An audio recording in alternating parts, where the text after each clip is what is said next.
Hi అండి, అందరికీ నమస్కారం. Welcome to my YouTube channel.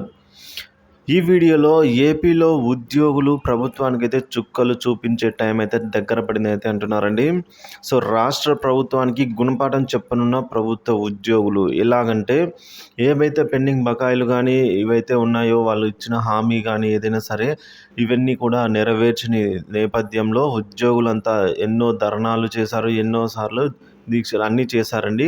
ఉద్యమాలన్నీ చేసిన తర్వాత అవన్నీ కూడా వృధా అయ్యేటట్టే అయ్యింది. ఎటువంటి ఫలితం అయితే లభించలేదని అయితే అంటూ ఉన్నారు.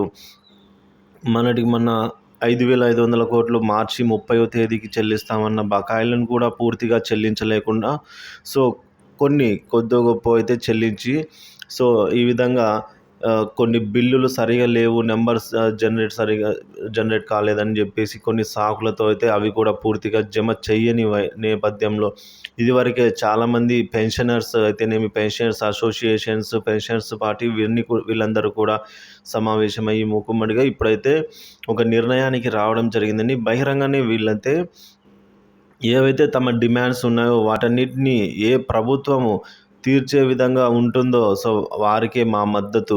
సో తీర్చే విధంగా హామీ ఇవ్వడమే కాదు, మేనిఫెస్టోలో కూడా దానికి సంబంధించిన అంశాలైతే పొందుపరచాలని కూడా డిమాండ్ చేయడం జరిగింది. సో ఎవరైతే ఈ విధంగా చేస్తారో వారికే మా మద్దతు, పూర్తి మద్దతు ఉంటుంది.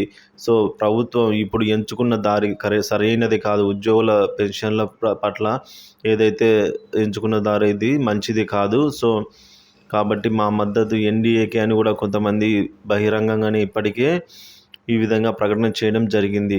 సో మరి చూడాలండి, ప్రభుత్వం ఈ ఎలక్షన్స్ లోపల ఏమైనా మరిన్ని బకాయిలను రిలీజ్ చేస్తుందా లేదా, లేకుంటే ఈ ఏప్రిల్ నెల జీతాలు పెన్షన్లోనే తెలిసిపోతుందండి. అంటే మనకు ఈ జమ అయ్యే జీతాలు కానీ, పెన్షన్స్ కానీ 1వ తేదీనే జమ అవుతాయా, లేక సాకుతో అవి కూడా 10 నుంచి 15వ తేదీ వరకు కూడా పెండింగ్లో పడిన సందర్భాలు కూడా ఉన్నాయి. సో అక్కడే మనకు అర్థమైపోతుంది. సో ఉద్యోగులైతే మొత్తానికి ఇలా అయితే ఉన్నారు.